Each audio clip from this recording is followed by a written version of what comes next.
Hello friends, मेरा नाम सृष्टि मिश्रा है। आपका स्वागत है बिनर्स क्रश में।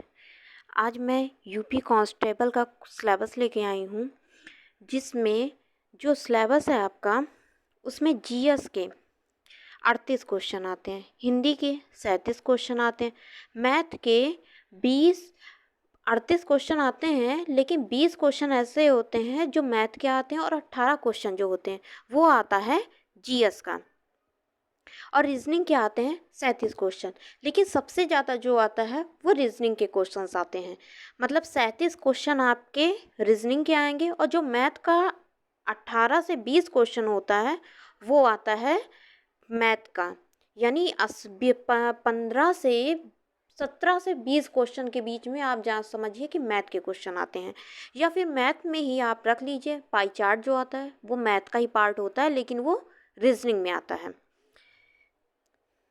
फ्रेंड्स, जीएस का सिलेबस मैं आपके सामने लेके आई हूँ, जिसमें आता है सामान्य भारत का इतिहास जो है वो आता है।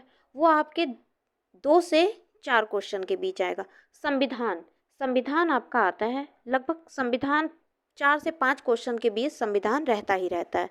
और भारतीय अर्थव्यवस्था तथा संस्कृति जो होती है, तो भारतीय अर्थव्यवस्था में ही भारतीय कृषि है, वाणिज्य, व्यापार, जनसंख्या, पर्यावरण तथा नगरीकरण, ये सब हमारे अर्थव्यवस्था के ही पार्ट हैं। फिर उसके बाद आता है आपका भारत का भूगोल और प्राकृतिक संसाधन। जो हमारा भारत का भूगोल होता है वो आता है और प्राकृतिक संसाधन जो होते हैं वो आते हैं। उत्तर प्रदेश के कुछ क्वेश्चन आते हैं, जैसे कि हमारे उत्तर प्रदेश की जनसंख्या पूछ लेता है, राजधानी पूछ लेता है, या फिर हमारे योगी जी के बारे में कई बार उन्होंने 49,000 में भी आया है, और भी बार भी क्वेश्चंस ये आए हुए हैं। जो हमारे उत्तर प्रदेश की खास बात है वो सब उत्तर प्रदेश में पूछ लेता है।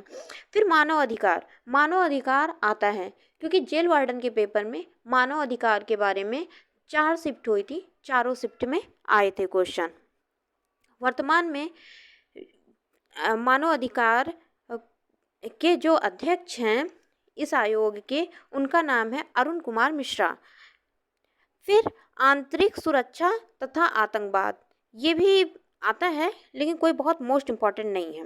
भारत तथा उसके पड़ोसी देशों के बीच संबंध, ये पूछता है। जैसे संगठन पूछ लेता है, सार्क पूछ लेगा, आसियान पूछ लेगा, और भी जो देश के हमारे संगठन है वो पूछ लेगा। फिर राष्ट्रीय और अंतर्राष्ट्रीय महत्व, समय सामयिकी, यानी जो करंट अफेयर होता है ये भी आता है।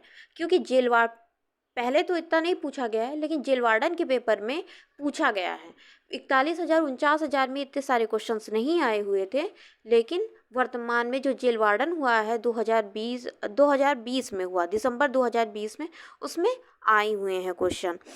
फिर विमुद्रीकरण तथा उसका प्रभाव, जो विमुद्रीकरण, जैसे कि जो ये नोटबंदी हुई थी, वस्तु एवं सेवा कर, इससे क्वेश्चन आते हैं, जिसे जीएसटी बोलते हैं, गुड्स एंड सर्विस टैक्स, ये जिसे जीएसटी बोलते हैं, इससे क्वेश्चन आते हैं। 41,000 में भी आया है, 49,000 वाले में भी आया है, और जेल वार्डन के पेपर में भी आया है। पुरस्कार तथा सम्मान, पुरस्कार और सम्मान भी आता है।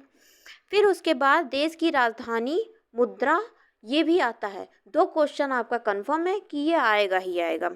और महत्वपूर्ण दिवस भी हमारे आते हैं। पुरस्कार तथा उसके लेखक भी आते हैं। सोशल मीडिया कम्युनिकेशन, ये भी आता ही आता है।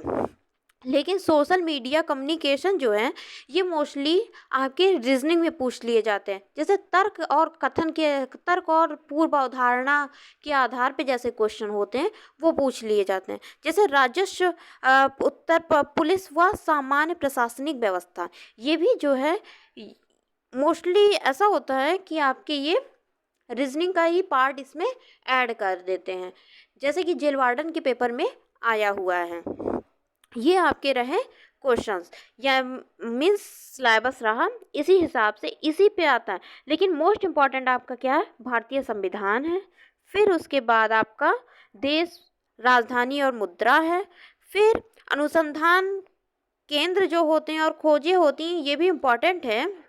बहरहाल सिलेबस तो आपका मोस्ट इम्पॉर्टेंट है, सिलेबस के हिसाब से ये पेपर आता है, लेकिन कुछ चीज़ें होती हैं जो आपके मोस्ट इम्पॉर्टेंट होती हैं। जैसे जीएसटी आपका मोस्ट इम्पॉर्टेंट है, पुरस्कार और सम्मान आपका मोस्ट इम्पॉर्टेंट है, उत्तर प्रदेश के बारे में मोस्ट इम्पॉर्टेंट है, फिर उसके बाद भारतीय संविधान हमारा सबसे ज़्यादा इम्पॉर्टेंट है।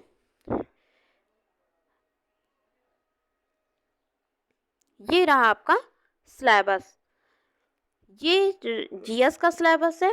और जो सिलेबस है मतलब हिंदी का, मैथ का और रीजनिंग का, इसे हम बाद में बताएंगे।